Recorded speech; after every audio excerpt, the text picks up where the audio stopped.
SP के पास गई और मैंने उनसे कहा कि जो लोग इसमें शरीक नहीं है तुम उनके नाम लिखो। मैंने बहुत लोगों को बचाया उस वक्त।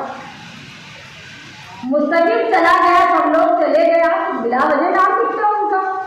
मुझे बोला गया, 2 जगह बताया गया ये कि शहर के एमएलए को पूछा गया कि ये सारे नाम दिए जा रहे, तुम्हारी क्या राय है। उस वक्त मेरे साथ एडवोकेट खलील अहमद अंसारी, रशीद सेठ एवले वाले दोनों शरीक।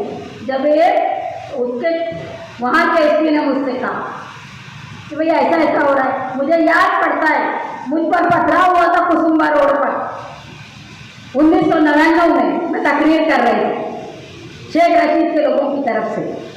उस वक्त अनिल सरताज वर्कर का पार्टी का बहुत थे, वो एक हुजूम लेके निकला। जाने तो सोलियात के पास साहब ने जो जलसा कैंसिल करवाया और उन्होंने सिटी पुलिस स्टेशन को घेर लिया। क्या ये शहर का एमएलए नहीं कर सकता था? आज जाकर जिस फिरका परस्त की गोद में ये बैठा है,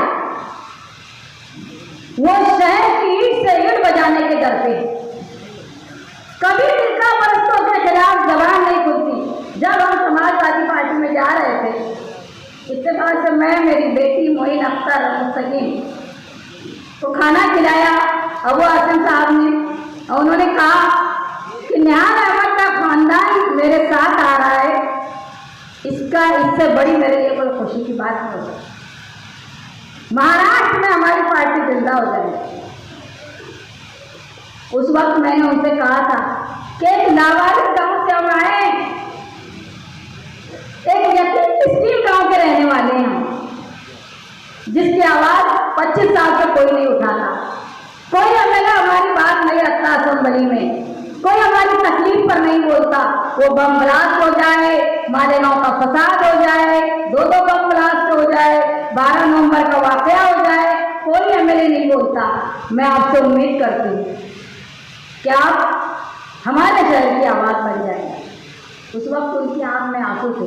मैंने ये जुमला कहा था कि आप निहाल अहमद बन जाएंगे अगर हमारी बात रखेंगे। हमको याद आएगी कि हमारी आवाज उठाए। उन्होंने कहा था निहाल अहमद का आसमान, मैं जमीन हूँ। मैं उस आदमी की बराबरी नहीं कर सकता, उसकी कुर्बानियों की बराबरी नहीं कर सकता, लेकिन मैं आपकी आवाज जरूर उठाऊंगा। और मैं देख रही हूँ, इतना ही नहीं, वो महाराष्ट्र का भी दौरा कर रहे हैं वो आसिम साहब, और मुस्लिम मसाइल और मिल्ली तहरीक के नाम से भी काम कर रहे हैं। ये बड़ी बात है। जो बात शान ने बात कही थी कि सनत के लिए आप कुछ करो, उन्होंने सनत के लिए बात रखी और रईस शेख को भी यहाँ भेजा, और रईस शेख ने भी अपनी बात ला के तहकीक करवाई और उसके तरीके से अपने अपने तरीके से उन्होंने बात रखी। आज बात दबदबे की होती है। मैं आपको बता दूं कि दबदबा क्यों 25 साल में नहीं है। दबदबे का दबदबा ये लग़वी माने हैं, फारसी लफ्ज है दबदबा, और दबदबे का मतलब है हैबत, जा, बुजुर्गी, शान, शौकत।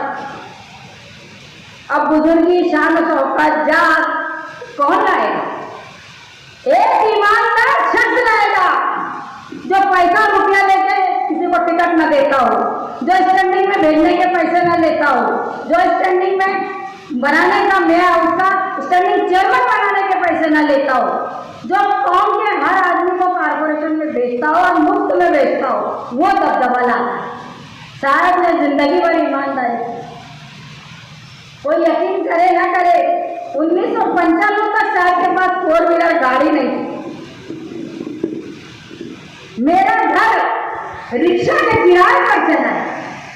उस वक्त 400, 800, 600 पगार हुआ करती थी। एमएलए फंड नहीं था, वो जिले के कलेक्टर का दबाव लाके गांव का काम करते थे। बहुत दिनों जब सुशील कुमार शिंदे आए तो एमएलए फंड मिलने लगा, और वो भी लाख, 2 लाख, 4 लाख मिलता था। उसके बावजूद शहर के रास्ते मजबूत है। निहाल साहब की कुर्बानी जो है वो दबदबा थी, उनकी जाफशानी दबदबा थी, उनकी मुसलसल तहरीक चलाना दबदबा थी, उनका ईमानदार रहते हुए मुझसे कदम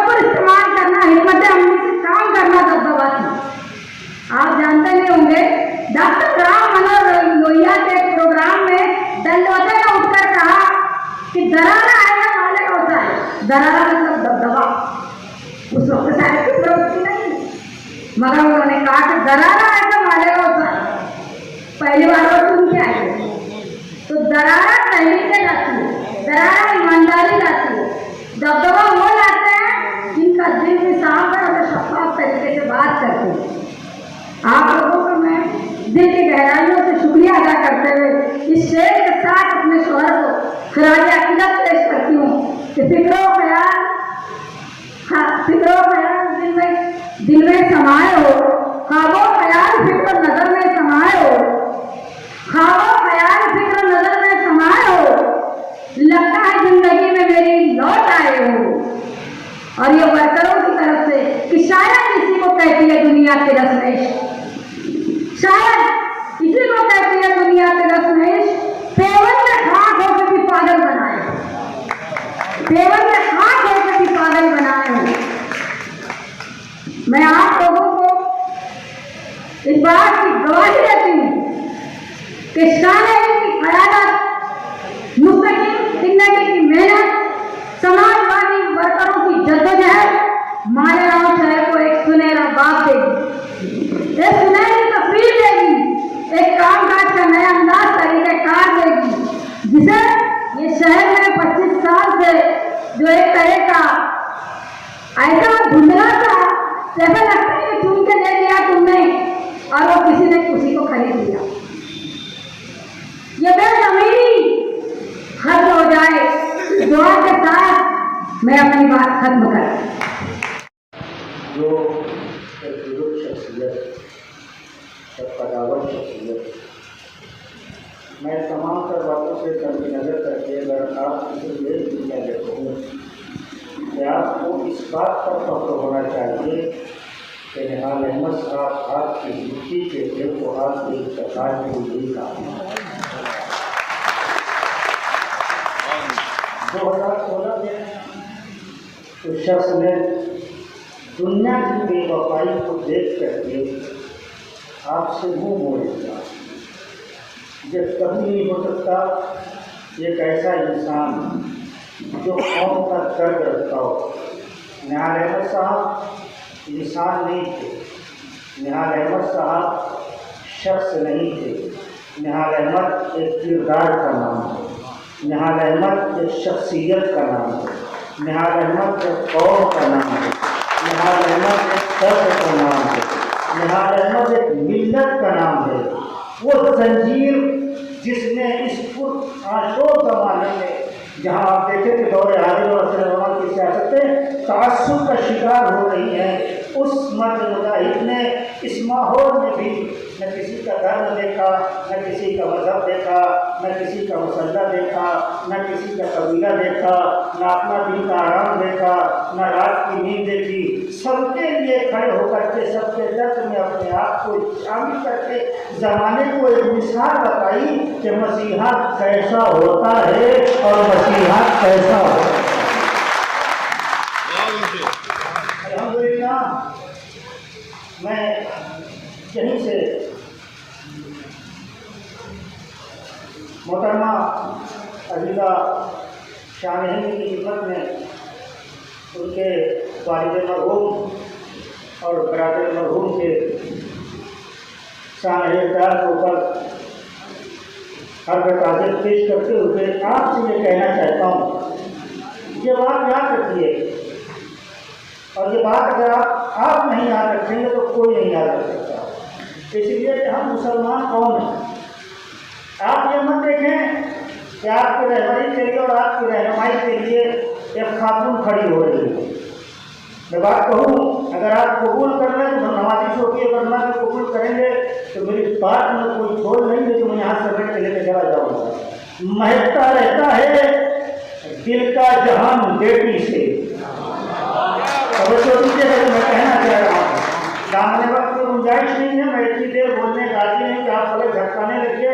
महकता रहता है दिल का जहान बेटी से, जमाने भर में बढ़ी घर की शान बेटी से। जरूरी ये नहीं बेटों से नाम रोशन हो, मेरे नबी का चला खानदान बेटी से। हम नतीजे से मानने वाले हैं। हमें काम वाला आदमी चाहिए, चाहे वो सिर्फ नागुक से हो, चाहे वो सिर्फ निस्वान्य से हो, चाहे वो मध्य आमान हो। इसलिए कि कौम को जरूरत है, वो कौमें बहुत जल्दी हलाक हो जाती हैं, खाना के घाट कर जाती हैं, जिनके पास अपना एक मजबूत कायद नहीं होता। 2016 में निहाल साहब दुनिया से रुखसत हो गए, मगर निहाल साहब मरे नहीं हैं। मरता वो है जिसकी फिक्र मर जाती है, मरता वो है जिसकी तंजीम मर जाती है, मरता वो है जिसकी राह खत्म हो जाती है, मरता वो है जिसका आयु खत्म हो जाता है, मरता वो है जिसकी मंजिल नाबूद हो जाती है। अल्हम्दुलिल्लाह, खुदा का शुक्र और उसका एहसान कि निहाल साहब ने अपनी मंजिल तक आपको पहुंचाने के लिए आपसे भीख नहीं मांगी, बल्कि अपने घर में ऐसे चिराग छोड़ के चले गए कि आपको तारीख राहों में भटकने की जरूरत है। और रहा सवाल, मैं 2012 में शहर मालेगांव में आया तो मुलाकात मेरी मस्जिद में हुई निहाल साहब से रुखसत लगे, लेकिन इंसान याद रखिए, छुरी की धार से कटती नहीं चिराग पिलाओ, छुरी की धार से कटती नहीं चिराग पिलाओ, बदन की मौत से किरदार मर नहीं सकता। ये बात याद रखिएगा। अगर आपके अंदर इंसानियत पाई जाती है तो आप जब तक रहेंगे अपने मोहसिन को याद करते रहेंगे, कहीं और नहीं हम दुआ कर सकते हैं उनके लिए। उन्होंने जो कुछ हमारे लिए किया है, इस गांव के शहर के लिए किया है, इस कौम के लिए किया है, उससे पहले बहुत लोगों ने बहुत तफसील से गुफ्तगू की, उनके हयात तजुर्बा के ऊपर उसके कारनामे बयान किए और आप खुद तमाम कारनामों के शवाहिद हैं। ये कारनामे तो वहाँ बयान किए जहाँ लोगों को मुझे देखा ना हो और जहाँ लोगों को यकीन न हो। आज शहर मालेगांव जो अपनी पूरी यादोताब के साथ दुश्मनों की निगाहों में खटक रहा है, उसकी वजह सिर्फ ये है हम कमजोर नहीं थे। एक बात कही जाती है कि मुसलमान दाल में नमक के बराबर रह गया है, कि भूल है तुम्हारी, अगर दाल में नमक ना हो तो दाल किस काम की रह जाती है।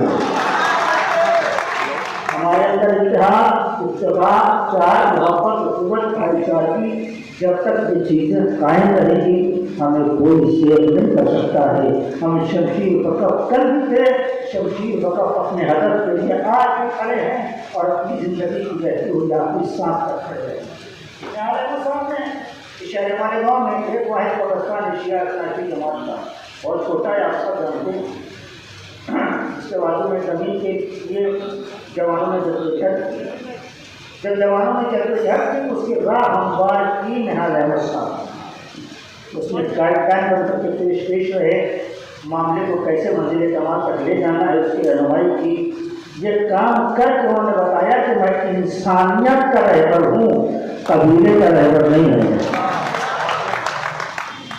और अल्हम्दुलिल्लाह अभी इसी हिस्से में वहाँ के बाद मसला था, जिसके लिए हम लोगों ने जद्दोजहद की हमारे एहतियात में, और उसमें हमारी रहनुमाई ब्रदर जी मुस्तकिल डिप्टी साहब ने की और अल्हम्दुलिल्लाह वो काम बखूबी तक पहुँच गया। मैं मोहम्मद मुस्तकिल डिप्टी से एक बात आज फिर से आपको गवाह बना के कहता हूँ, अपने बदन को मिट्टी के हवाले कर देना, अपने ज़मीन का सौदा कभी नहीं करना। इसलिए मैं जुमला समेट दे जुमला कर, इसलिए कि निहाल अहमद साहब मरहूम की सिर्फ यही कामयाबी की सबसे बड़ी दलील थी कि उन्होंने नफ्स का सौदा नहीं किया, ज़मीन का सौदा नहीं किया, अपने किरदार का सौदा नहीं किया। मरता वो है जिसका किरदार बाजारों में बिक जाता है, मरने के बाद भी जिंदा वो रहता है जिसका किरदार सलामत रहता है। और अल्हम्दुलिल्लाह ऐसे कहना चाहूँगा, सियासत के बाजार में ज़्यादा उतरना नहीं चाहता, वरना आप देखें आज के ज़माने में हर इंसान कुर्सी चाहता है, हर इंसान इक़्तिदार चाहता है, हर इंसान ये चाहता है कि मेरा नाम हो जाए। जरा उससे पूछो कि काम कितना करना चाहिए। बरतरे इक़्तिदार होके काम किया है तो क्या किया है? कमाल तो जब था कि तुम बरतरे इक़्तिदार न होते और फिर काम करके जमाने वालों को बताते कि हिंद के गांधी का आइन ये है जिसकी मिसाल निहाल अहमद खान करके कर देते। मेरे मित्रों, मेरे जवानों, बिलखुसूस मेरे नौजवान, मैं उनसे मुखातब हूँ, अगर कभी कायद चुनना, कभी रहबर चुनना, कभी लीडर चुनना तो उसको मत चुनना जो तुम्हें शर्मिंदा तारीफ कर दे, बल्कि उसका इंतखाब करना कि जो तुम्हें मंजिल कमाल तक पहुंचा। आखिर में मैं आप सबके साथ परवरदिगार आलम की बारगाह में दुआ दूँ कि रब करीम उस मर्द मुजाहिद, उस मर्द आहन को जो उसने कौम मिलत की तबदील से भी अपनी ज़िंदगी वक्त कर दी, वक्त नहीं कर दी, उसकी ज़िंदगी मौकूफ़ कर दी और ख़त्म कर दी। परवरदिगार उसके दर्जात को आली फरमाए, उनकी मग़फ़िरत फरमाए, करवट करवट उन्हें जन्नत नसीब फरमाए। और उन्हीं के साथ साथ यकीनन उनके नक्शे कदम पर उनके बदल चल रहे थे, मगर हयात ने साथ नहीं दिया, ये एक अलग मसला है। लेकिन उस आपको दलदल में छोड़ के कारवां नहीं जाना है। आपको दलदल में दो राहों को छोड़कर ये घराना हट नहीं रहा है, बल्कि आपको आपकी मंजिल और आपके पते की तरफ लेकर जाने के लिए उस क़यादत की जिम्मेदारी की बात तो उनकी बेटी ने कबूल की है। मैं दुआ करता हूँ परवरदिगार आलम से, परवरदिगार इन्हें हिम्मत और हौसले के साथ और इन्हें जज्बे के साथ इस राह में आगे बढ़ने की और मंजिल कमाल तक पहुँचने की तौफीक इनायत फरमाए। वहाँ से उनको मुताले का शौक हुआ, उन्होंने अखबार जारी किए। गांधी जी ने अपने नज़रिया हिंदुस्तान की आवाम तक पहुँचाने के लिए इंडिया इंडिपेंडेंट नाम का अखबार जारी किया था। मौलाना अब्दुल कलाम आज़ाद ने अलैहाना और अलबलाग जारी किया। मौलाना मोहम्मद अली जौहर ने एहरार जारी किया। ज़फ़र अली खान ने ज़मींदार शुरू किया। अब्दुल हमीद अंसारी ने इनकलाब शुरू किया। उस रिवायत को आगे बढ़ाते हुए निहाल अहमद साहब ने रोज़ा अवामी आवाज़ शुरू किया था, जो फ़ज़ाइल दुनिया से उनके जाने के बाद भी आज तक रवा लगा। एक लीडर को अखबार की ज़रूरत क्यों महसूस होती है? मार्मिक या सामना ये क्यों जारी हुआ? मराठी अवाम को उनके हुकूक की बाजियाबी के लिए बेदार करने के मकसद से ये दो अखबार जारी हुए, सामना और मार्मिक। इसी तरीके से ये शहर मालेगांव ये मुस्लिम शनाख्त का शहर है, ये तहजीब और तमद्दुन का शहर है। ये वो शहर नहीं है जहाँ पर पड़ोसी मुल्क से हमदर्दी या मोहब्बत की रमक पाई जाती है। ये वो शहर है जिस शहर के लोग आज़ादी के नाम पर तख्ता-ए-दार को पहुँच गए। ये वो शहर है जहाँ आने वाले अपने साथ अपना रोजी रोजगार भी लाए, अपने बाद आने वालों को अपना शरीक बनाया, रोजगार में मकान भी सब जगह। इस फिक्र को उजागर करने के साथ इसको तक़वियत देना, इस शहर में रहने बसने वाले हर शहरी को उसके आईनी हुकूक का एहसास दिलाना। वो क्यों हिंदुस्तानी शहरी है? एक हिंदुस्तानी शहरी होने के नाते उसके क्या हुकूमत पाए? आईन हिंद ने एक वोटर को क्या हैसियत दी है कि वो इलेक्शन में हिस्सा ले? ये तमाम बातें जो है अवामी आवाज़ के मसूलात पर आती थी। ज़ैनुल आबिदीन दानिश मरहूम ये पावर रूम पर काम किया करते थे। रंगीन साड़ी की बुनाई करने के बाद जब काम में भारी होते तो निहाल अहमद साहब और ज़ैनुल आबिदीन दानिश साहब अब रोज़ा अवामी आवाज़ की तैयारी करते। आज बहुत आसान है, अखबार PDF की शक्लों में आ गए। आज बहुत आसान है, अखबार ऑनलाइन आ गए। आप तसव्वुर कीजिए 1960 का 65 का 70 का ज़माना था जब यहाँ प्रेस की दस्तयाब नहीं था। पत्थर के ऊपर जो है सफाई करके प्लेट बनाई जाती थी, काफ़ी जो है दिन रात बैठ के अखबार लिखा जाता था। एक छोटी गलत थी, पूरा सफ़ा जो है गायब हो जाता था। नई छोटी लिखने के साथ नए सफ़र क्या दुश्वारियाँ उन्होंने, उनकी सबसे बड़ी मोहब्बत जो थी वो उर्दू सहाफ़त के हवाले से। अब्दुल अलीम साहब यहाँ मौजूद है, इनके कब्ल डॉक्टर गियासुद्दीन सिद्दीकी साहब थे, हफीज़ मालेगांवी साहब थे, बशीर अजीज़ मरहूम थे। इन लोगों ने जो तहकीक किया, आप इनकी तहकीकी तहरीरें पढ़िए। इस शहर में उर्दू सहाफ़त को जो कमज़ोर थी उसको तवाना बनाने में निहाल साहब का क्या किया? कौन सा लीडर है शहर का मालेगांव जिसने बड़े हादसे होने के बाद 35 लोग 40 लोग इस हादसे में जाबाज और शहीद हो जाए, सैकड़ों लोग हाथ और पैर से महरूम हो जाए, उस हादसे का दर्द का एहसास दिलाने वाला तरतीब वार बिला नागा दारो इदारिया हर हफ्ता लिखने वाला कौन लीडर था मालेगांव? हमको भी हौसला मिलता था, ऐसे भी हुकूमत के खिलाफ लिखा जाता है। हमको भी तहरीक और तरकीब मिलती थी। गवर्नमेंट की इन्वेस्टिगेटिव एजेंसी अगर एक ग्रुप में काम कर रही है तो उसका रुख बदलने के लिए अपने कलम का रुख क्या रहना है?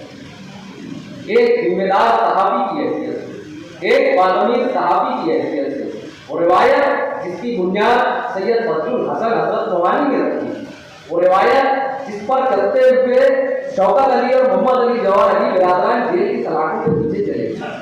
सहाबत में वो रिवायत जिसको बरकरार रखते हुए मौलाना अबुल कलाम आजाद अहमद नगर की जेल में बंद हो गए। गांधी जी को साबरमती आश्रम में और पूना में जो है नजरबंद कर दिया गया। न्याय विकायत उन रिवायतों के कहना चाहिए उन रिवायतों के अमीन थे और उसको जिंदा करने वाले थे। बहुत सारे साहबी शहर में रहे, हमसे पहले भी रहे, आज हम हैं, हमारे बाद भी लोग आते रहे। निहाल साहब की जो सहाबती जिंदगी है वो इस शहर की उर्दू सहाबत का सुनहरा और तारीखी दौर माना जाए। अखबार को हर घर तक पहुंचाना, हर उर्दू पढ़ने लिखने वाले शख्स को अखबार खरीदने के लिए आमादा करना, अखबार की हिसाब से लेकर के उसके पहुंचने तक और पहुंचने के बाद जो तारीख में ख्याल पैदा हो रहा है उस ख्याल का नतीजा अखज़ करने तक, ये जिम्मेदारी न्याय है। आज की जिम्मेदारी इस दौर में बहुत मुश्किल होगी। अभी तो मीडिया कहता है कि खंडन भोपाल है पूरा मामला, एक साहब खड़े हुए हैं दिल्ली में, पूरा हिंदुस्तान खरीद, वो जो बोलते हैं 3 सारे लोग उसी राग को हलाते हैं, उसी सुर को आगे बढ़ाते। बहुत बेबसी का दौर है ये।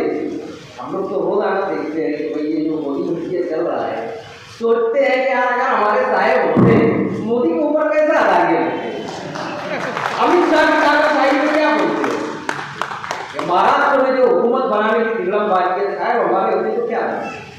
उनकी राय की कमी, शहर के सहाबती मिजाज में एक पुख्ता तजुर्बेकार राय की कमी निहाल साहब के पास जाने से लेकर आज तक महसूस। एक तालिब इल्म की होने की हैसियत से, सहाबत का एक मुलाजिम होने की हैसियत से, एक कारी होने की हैसियत से मैं रोज के बाद महसूस करता हूँ। हमारे शहर की कोई राय, कोई पुख्ता राय इसके ऊपर वो नुक्ताए इर्तिकाफ बन जाए, जैसे निहाल साहब की हयाती ने अवामी आवाज़ का इदारिया जो है वो जलसे का भी नुक्ता इर्तिकाफ होता है, वो बन जाए। इस चीज़ की कमी महसूस होती है। मैडम यहाँ तशरीफ रखती है, ये भी बाकायदगी से इदारिया लिखती है, इनके इदारिये में भी वही रंग ढंग बाकी है जो न्याय होता है। न्याय साहब सियासतदान थे, मिली रहनुमा थे, सामाजिक दर्द रखने वाले थे, क़यादत की सारी सलाहियतें उनके अंदर मौजूद थी। और उससे बड़ी बात, ज़ाती तौर से हम सारे सहाफ़ी जो शहर भर के सहाफ़ी हैं वो ये भी मानते हैं कि निहाल साहब सहाबत के ही आवाज़ थे। मौलाना अब्दुल हमीद नुमानी साहब के बाद इस शहर में उर्दू सहाबत को पुख्तगी देने के लिए, एक नज़रिया देने के लिए निहाल साहब पूरी उम्र अपने कलम का सहारा है। मैं इस मौके से खिराज अक़ीदत पेश करता हूँ मुल्क के सबसे मोहम्मद रुकन पार्लियामेंट डॉक्टर शफीकुर रहमान खान साहब को। गुज़िश्ता दिनों उनका इंतकाल हो गया। उन्होंने शहर मालेगांव में 2008 का वक्त धमाका हुआ, इंडियन एक्सप्रेस नाम का एक अखबार लेकर कम्युनिस्ट पार्टी की लीडर और एमपी कॉमरेड रिंदा ग्रांत ने पार्लियामेंट में अखबार लहराया था और चिदम्बरम वज़ीर दाखिला से उनसे कहा कि ये भी आतंकवाद है, आपको ये दिखाई नहीं देता, वो खातून थी। मैं आपको बता रहा हूँ वुमेन पावर क्या होता है। पूरे भगवा आतंकवाद के खिलाफ 500 से ज़्यादा एमपी संसद में रहते हैं, कोई नहीं बोला था एक चिंता रात हुई थी और उसको सबसे ज़्यादा सपोर्ट पहली सब में आकर डॉक्टर शफीकुर रहमान खान साहब ने किया। बाबरी मस्जिद एक्शन कमेटी जो जामे मस्जिद के दालान में मौलाना सैयद अहमद बुखारी प्रमुख ने बनाई थी, उस कमेटी के कन्वीनर जब निहाल अहमद साहब ने मालेगांव में बाबरी मस्जिद के हवाले से कोई तहरीक चलाई, कोई जलसा किया, शहर के लोगों को इकट्ठा करकर इस शहर के जज्बात मजहबी और रियासती हुकूमतों तक पहुँचाए। आप उन तारीखों को मेज करके देखिए, उस वक्त ही जिम्मेदारी से बोल रहा हूँ, उस कमेटी के 2 मेंबर से मेरा गहरा ताल्लुक रहा है। मरहूम ज़फरयाब गिलानी साहब, डॉक्टर शफीकुर रहमान खान साहब, दोनों से भी मुसाफिर नहीं मिला। एक सफ़र में मुस्तकीम भाई और ज़फरयाब साहब के साथ हम लोग सफ़र भी किए हैं। जिम्मेदारी से बोलता हूँ, जब निहाल साहब मालेगांव में लोगों को बाबरी मस्जिद के उन्वान पे जमा करते थे। दिल्ली में जामा मस्जिद के तालाब में बाबरी मस्जिद बचाओ कमेटी की मीटिंग होती। मालेगांव की राय अखबारात में आने के बाद दिल्ली रहनुमा सर जोड़ के बैठते थे और वहाँ सत्तोपाल तय किए जाते थे कि बाबरी मस्जिद का ताला खुला है, अब इस मामले में हमको ये करना चाहिए, इस मामले में वो करना चाहिए। कहने का मतलब ये है कि यहाँ से जो आवाज़ दिल्ली मसाइल पर उठी है वो कभी सदा सहरा साबित नहीं हुई है। शफीकुर रहमान फर्ज साहब ने दो बातों के ऊपर पूरी तवज्जो मरकूज रखी थी। एक तकरीब में वो मेहमान थे, खत्म होने के बाद मुलाकात हुई, सारे लोग जो है वो इशाइये के दस्तरखान की तरफ थे और हम लोग के किनारे लौट में खड़े हुए थे। उन्होंने दो बातों पे मुझसे सवाल किया था कि बम धमाके के बाद आपके यहाँ क्या हुआ। तो मैंने कहा हमारे निहाल अहमद साहब ने निरामी संगठन बनाकर जो है लंबी चौड़ी तहरीर चलाई। उसके बाद उन्होंने पूछा कि ये एनआरसी के ऊपर जो है आपके यहाँ क्या मूवमेंट होने वाला है। तो उनको बताया गया कि एक बड़ा रैली जो है इसमें नियर अबाउट अक्रॉस 1 लाख लोग जो है 1 लाख से ज़्यादा लोग खरीद रहेंगे और उसकी रैली होगी। ये दो बातों के ऊपर की तवज्जो थी। वो बेखबर नहीं थे, न शहर मालेगांव में निहाल अहमद साहब और उनके बाद कामकाज करने वालों से आज की दुनिया में नहीं है। मैं उनको इसलिए खिराज अफसर, हम सब लोग इसलिए खिराज अफसर पेश करते हैं कि साथी निहाल अहमद साहब और डॉक्टर शफीकुर रहमान फर्ज का सियासी नजरिया एक था, एक ही सबसे दोनों दिल्ली रहनुमा थे। रब्बे करीम दोनों के दर्जात बुलंद फरमाए। बहुत शुक्रिया। खुदा।